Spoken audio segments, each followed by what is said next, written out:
Jadi yang pertama tadi itu alat pernapasan pada manusia ya. Jadi ini adalah paru-paru. Sebenarnya sudah dijelaskan di Zoom. Tapi di sini saya mau kasih lihat dulu yang kemarin tidak sempat dikasih lihat. Di sini ada bronkus ya, ini percabangan. Tapi ada bronkiolus yang tidak sempat saya kasih lihat itu. Di sini dia juga percabangan, tapi percabangan yang sudah ada di dalam paru-paru itu sendiri. Kalau bronkus itu masih ada di sini, masih kelihatan. Ya, di sini. Di sini percabangan yang di sini. Nah, kalau bronkiolus dia juga percabangan, tapi dia percabangan yang ini ada bercabang-cabang juga, itu ada di dalam paru-paru ya, seperti itu. Oke. Itu yang pertama ya. Kemudian yang kedua, ayo dibacakan. Satu orang saja, nanti saya jawab. Ayo dibacakan, minta tolong. Nomor 2. Gelembung harus di dalam paru-paru yang merupakan tempat pertukaran oksigen dan karbon dioksida disebut. Nomor 2 itu ya. Nomor 2 ya. Nah, alveolus namanya ya. Alveolus atau sering juga kita sebut dengan alveoli. Gambarnya gini. Ini dia bentuknya. Coba dilihat. Jadi ini adalah perbesaran dari paru-paru itu sendiri yang tadi ya. Jadi kalau misalnya kita lihat, dia kan ini saya sudah tunjukkan tadi. Ini saya tunjukkan tadi ya. Nah, coba dilihat. Nah, ini bagian sini alveolusnya ini. Di sini alveolus, di bagian dalam sini nih alveolus. Nah, kalau kita mau perbesar pakai mikroskop, dia bentuknya akan jadi seperti ini. Jadi dia ada gelembung-gelembung kecil seperti anggur. Ini yang dimaksud seperti anggur bentuknya. Ini adalah perbesaran beberapa ribu kali ya. Jadi di sini berbesar. Nah, ini ada gelembung-gelembung seperti anggur. Di sinilah bertukar oksigen dan karbon dioksida seperti itu ya. Jadi itu. Kemudian lanjut nomor 3. Hewan berikut yang bernafas dengan paru-paru dan kulit adalah. Ingat, di situ ada 2. Jadi satu hewan, 2 pernapasan ya. Satu hewan, 2 pernapasan. Biasanya itu kalau satu hewan 2 pernapasan, biasanya juga hewan yang bisa hidup di 2 tempat. Jadi di situ pasti ada katak ya. Jadi sini saya sudah kasih lihat juga. Coba dilihat. Jadi katak itu 2 alat pernapasannya. Yang pertama paru-paru, dia bagian ada di sini ya. Kemudian kulit. Dia juga bernapas dengan kulit. Jadi selain dia bernapas dengan paru-paru, dia juga bernapas dengan kulit. Seperti itu. Jadi pada saat dia di darat, dia bernapas dengan paru-paru. Tapi pada saat dia di air, dia kan amfibi, bisa hidup di air, bisa hidup di darat. Pada saat di air, dia tidak mungkin bernapas pakai paru-paru. Karena otomatis air akan masuk di paru-paru dan akan merusak paru-parunya. Makanya dia bernapas dengan kulit. Makanya Allah memberikan dia 2 pernapasan, 2 alat pernapasan, kulit dengan paru-paru. Seperti itu. Jadi ini oksigen warna merah masuk, karbon dioksida atau karbon dioksida itu keluar. Seperti itu. Jadi paru-paru juga begitu ya. Jadi ini hidung, oke, ini mulut. Jadi ini adalah paru-parunya. Seperti itu ya. Jadi kurang lebih bentuknya seperti ini ya. Oke, lanjut. Dibacakan saja. Alat pencernaan makanan yang dihasilkan enzim untuk membantu dalam proses pencernaan. Kimiawi. Secara kimiawi. Oke, saya mau jelaskan dulu. Kimiawi itu ada 2. Proses pencernaan itu ada 2. Yang pertama kimiawi, yang kedua mekanik. Kalau mekanik, perhatikan dulu semua ya. Jangan yang menulis, lihat saja saya menjelaskan. Kalau mekanik, dia biasanya di mulut. Mekanik itu gerakan. Jadi kita menggigit itu mekanik namanya, ya. Kalau di lambung atau bagian dalam perut kita itu, utamanya di lambung, dia sudah kimia. Kimia itu apa? Kalau kita bicara masalah kimia, pasti ada bantuan zat kimia. Zat kimianya itu dalam bentuk enzim, ya. Jadi jawabannya di situ lambung ya. Jawabannya di situ lambung. Ada lambung di situ? Oke, itu jawabannya. Lanjut. Lanjut saja, nomor berapa? Nomor berapa nih? 5, silakan dibaca, saya jelaskan. Bagian tubuh manusia yang berfungsi mengangkut dan mengedarkan oksigen serta zat Oke. ke seluruh tubuh adalah. Jawabannya darah ya. Jadi sebanyak ini ya, dalam tubuh manusia itu ada namanya jantung. Jadi jantung itu ini ya, ini jantung. Bagian dada kiri kalian itu ada jantung di situ. Kalau kita mau melihat ke dalam tubuh manusia itu bentuknya seperti ini ya. Jadi ini adalah jantung. Coba dilihat ya. Jadi ini adalah jantung.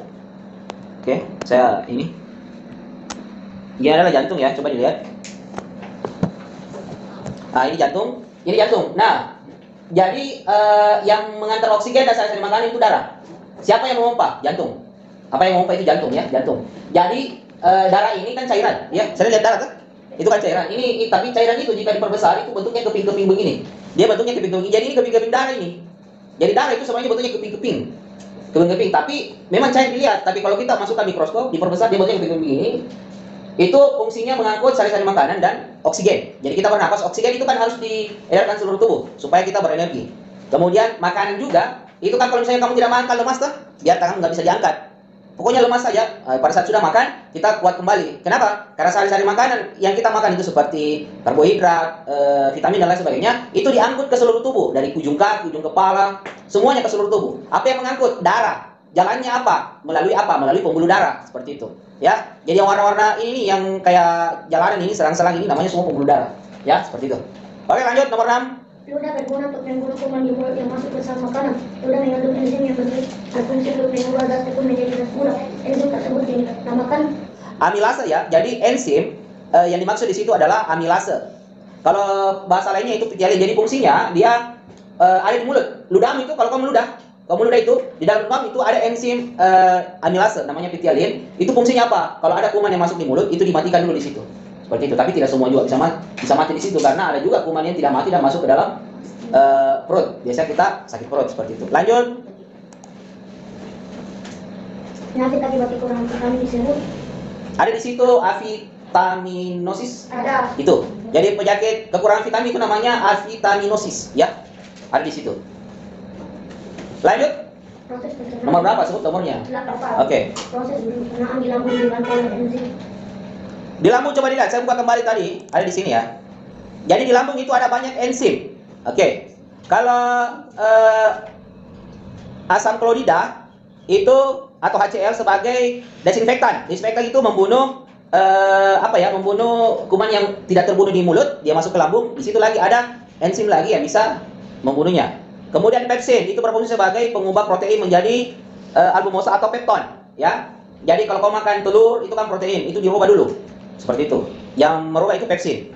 Kemudian lipase berfungsi sebagai pengubah lemak menjadi asam lemak. Oke, jadi yang lemak yang kau makan seperti lemak sapi, lemak minyak itu diproses lagi di lambung. Jadi semuanya kerja di lambung, ya. Kemudian renin, fungsi renin adalah mengubah protein dari susu menjadi kasein ataukah laktosa atau laktose. Jadi itu yang dibutuhkan bayi biasanya, bayi sama anak-anak. Minum susu, jadi dirubah di lambung lagi itu, ya seperti itu. Jadi gastrin ini enggak usah.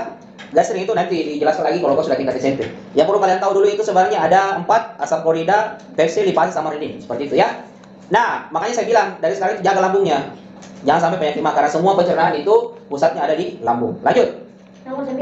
Bagian jantung yang berisi darah kaya oksigen adalah. Oke, jadi jantung itu kan berfungsi memompa darah. Kemudian darah itu kan dialirkan, oksigen itu kan dialirkan oleh darah. Nah, coba dilihat, itu ada kayak oksigen itu, coba dilihat ada di serambi kiri. Coba dilihat, serambi kiri itu ada di sini, ya. Coba dilihat, jadi di sini itu serambi kiri.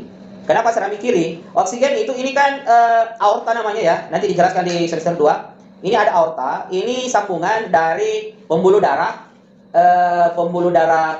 vena atau pembuluh darah balik.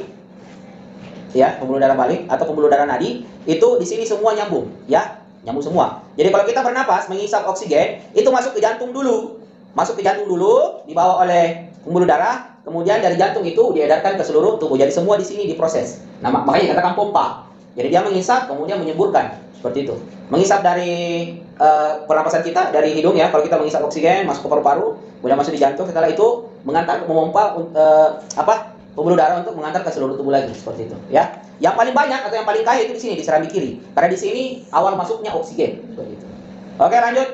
Nomor 10. Oksigen yang merupakan hasil fotosintesis digunakan oleh manusia dan hewan pada proses bernapas. Kenapa? Karena kan gini, manusia bernapas itu kan dengan oksigen ya. Dengan oksigen. Ternyata tumbuhan itu kebalikannya.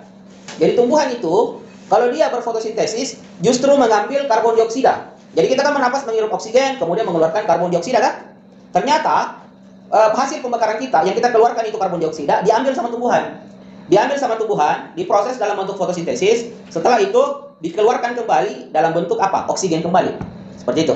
Jadi oksigen kembali dikeluarkan oleh tumbuhan, kita hirup kembali. Jadi begitu seterusnya. Makanya dikatakan jangan merusak tumbuhan. Kenapa? Karena semakin kurang tumbuhan-tumbuhan hijau, maka kita nantinya akan krisis oksigen. Kenapa? Kita kan menghirup oksigen semua. Kita pengguna, binatang juga seperti itu, kita pengguna oksigen. Kalau kita menghirup oksigen, yang kita keluarkan itu kan kita hirup, bernapas, keluar lagi kan? Tapi yang keluar itu bukan oksigen. Dia sudah keluar karbon dioksida. Karbon dioksida itu tidak bisa lagi dihirup. Seperti itu. Makanya kalau kamu di dalam kamar yang pengap, itu lama-kelamaan akan sesak. Kenapa? Kamu bernapas, tidak ada udara luar yang masuk, kamu hirup semua kandungan oksigen, kau keluarkan semua karbon dioksida. Pada saat kandungan oksigen di dalam sudah habis, semuanya sudah karbon dioksida, itu otomatis tidak bisa kau hirup lagi. Makanya sesak dan lama-kelamaan akan mati, karena tidak bisa bernapas. Tapi, kalau misalnya ada tumbuhan, itu kamu mengeluarkan karbon dioksida, tumbuhan itu mengambil karbon dioksidanya, di fotosintesis menghasilkan kembali oksigen. Kamu hisap kembali oksigen itu. Seperti itu. Makanya jangan menebang pohon sembarangan. Tanamlah pohon supaya kita tidak krisis oksigen. Seperti itu. Ya, karena penghasil oksigen satu-satunya di dunia itu adalah tumbuhan. Ya. Dia justru mengambil sisanya kita, sisa pembakaran kita dalam bentuk karbon dioksida, kemudian di fotosintesiskan, dia keluarkan lagi oksigen. Kita hirup lagi seperti itu. Oke, sudah paham sampai sini ya? Semua dipegang di sini, ya. Jadi yang mana gerakan peristaltik? Jadi gerakan peristaltik itu ada di apa di sini? Apa di sini? Bukan, aku lain juga. Di sini adalah kerongkongan. Jadi itu pada saat kita menelan, coba dilihat menelan. Di sini ada goyang dari atas ke bawah. Itulah namanya gerakan peristaltik. Fungsinya apa? Membawa makanan yang kamu telan ke bawah, apapun itu, ya, apapun itu. Nah, ingat, kerongkongan itu kan ada besarnya ya, ada besarnya. Makanya dikatakan jangan makan sesuatu yang lebih besar ukurannya daripada kerongkongan. Kenapa? Kalau lebih besar ukurannya daripada kerongkongan itu akan tersedak, tidak bisa didorong sama gerakan peristaltiknya. Makanya digigit dulu itu makanan. Coba kau makan apel, kamu gigit besar, tapi kamu tidak kunyah, langsung telan, otomatis tersedak di sini. Ya tersedak ya. Kamu diam dulu, saya menjelaskan. Tersedak ya. Jadi kalau tersedak di sini, itu akan turun. Nah, kalau kita gigit, itu akan lebih dikecilkan. Nah, itu akan lebih gampang didorong oleh gerakan peristaltik tadi yang diperlukan. Oke, jadi fotosintesis itu tadi dijelaskan bahwa proses pembuatan makanan oleh tumbuhan hijau. Adanya di mana? Prosesnya di mana? Di daun. Nanti akan kita pelajari juga di semester berikutnya. Jadi fotosintesis itu membutuhkan apa? Cahaya matahari. Kemudian apa? Zat hara dari dalam tanah. Kemudian apa lagi? Dia butuh air. Apalagi dia butuhkan? Dia butuh karbon dioksida, CO2. Hasil pembakaran dari kalian, dari manusia dan hewan. Dia butuh apa lagi? Klorofil, zat hijau daun. Dari mana didapatkan klorofil? Klorofil itu ada di daun tumbuhan itu sendiri. Jadi semakin hijau daun itu semakin banyak kandungan klorofilnya. Jadi dia proses fotosintesis namanya menghasilkan apa? Ada dua. Pertama karbohidrat, kedua oksigen. Karbohidrat itu untuk makanan tumbuhan itu sendiri. Oksigen itu untuk apa? Untuk dikeluarkan kembali, dijadikan manusia dan binatang untuk bernapas. Perhatikan kalau saya menjelaskan. Bicara juga di situ. Jadi dikeluarkan kembali, dijadikan manusia dan tumbuhan hewan untuk bernapas. Oke, lanjut. Nomor 13. Tanaman biji. Oke, jadi kalau kedelai itu tahu ya, kedelai itu masuk kacang-kacangan ya. Jadi kalau makan kedelai itu kan yang dibuat tempe ya, masih ada. Kalau tempe, kalau tahu itu sudah tidak kelihatan, tapi kalau tempe kan masih ada di situ. Kayak dipotong masih ada kayak biji kedelai di situ. Jadi yang digunakan di situ adalah bijinya, ya, bukan daunnya, tapi bijinya. Makanya dikatakan kedelai itu termasuk dia biji-bijian seperti itu. Jadi jawabannya di situ adalah bijinya ya. Jadi kedelai itu digunakan apanya? Bijinya seperti itu. Lanjut 18. Tumbuhan tebu dan sagu menyimpan cadangan makanannya Di batang. Ya, jadi tumbuhan tebu dan sagu itu menyimpan cadangan makanannya di batang. Makanya tebu itu yang kita makan, yang kita konsumsi itu adalah batangnya kan? Iya kan? Batangnya kan? Jadi tebu itu kalau kita kasih kulitnya dimakan itu kan ada air di batangnya. Itu yang manis itu yang dibikin sama gula. Jadi tebu itu bisa dibikin gula, bisa juga dibikin apa? Petsin. Jadi petsin itu terbuat dari tebu, jangan salah.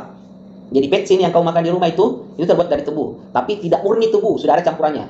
Makanya campurannya itu yang membuat misalnya otakmu itu kurang bisa berfungsi kalau terlalu banyak makan petsin. Seperti itu ya. Tapi bahan dasarnya adalah tebu. Makanya dia disimpan di batang. Apalagi sagu kan di Papua sana itu dimakan juga batangnya kan.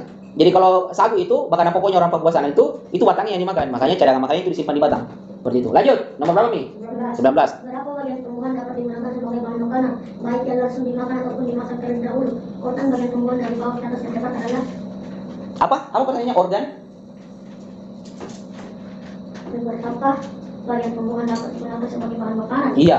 Terus? Yang langsung dimakan ataupun dimasak terlebih dahulu. Organ bagian tumbuhan dari bawah ke atas yang dapat adalah dari bawah ke atas. Akar. Sudah akar ada apa? Batang. Sudah batang ada apa? Daun. Sudah daun ada apa? Bunga. Sudah bunga ada apa? Buah. Seperti itu. Jadi itu urutannya dari bawah ke atas. Jadi paling luar itu adalah buahnya. Seperti itu. Oke, terakhir ya. 20. bahan makanan pada gambar di atas mengandung banyak. Apa di situ gambarnya? Oh, vitamin. Ada vitamin di situ? Ada. Ya. Vitamin dan mineral. Betul. Vitamin dan mineral. Jadi buah-buahan itu banyak mengandung vitamin dan mineral. Makanya sekarang itu semenjak pandemi kita disuruh makan banyak vitamin. Kebanyakan orang beli vitamin itu yang instan, yang sudah kimia. Tapi kalian juga dianjurkan untuk makan banyak buah. Tapi ingat ya, makan buah musiman ya. Makan buah yang biasa saja. Yang musiman itu seperti apa? Langsat, rambutan. Itu kan buah musiman semua. Ada musimnya ya. Jadi makan yang seperti apa? Apel, pir itu kan ada musimnya ya. Itu ada terus. Tuh, oke. Jeruk, jambu, mangga. Cuma mangga itu sama jeruk ada kandungan di situ yang kalau terlalu banyak bisa mengundang batuk seperti itu. Oke, cukup hari ini. Assalamualaikum warahmatullahi wabarakatuh.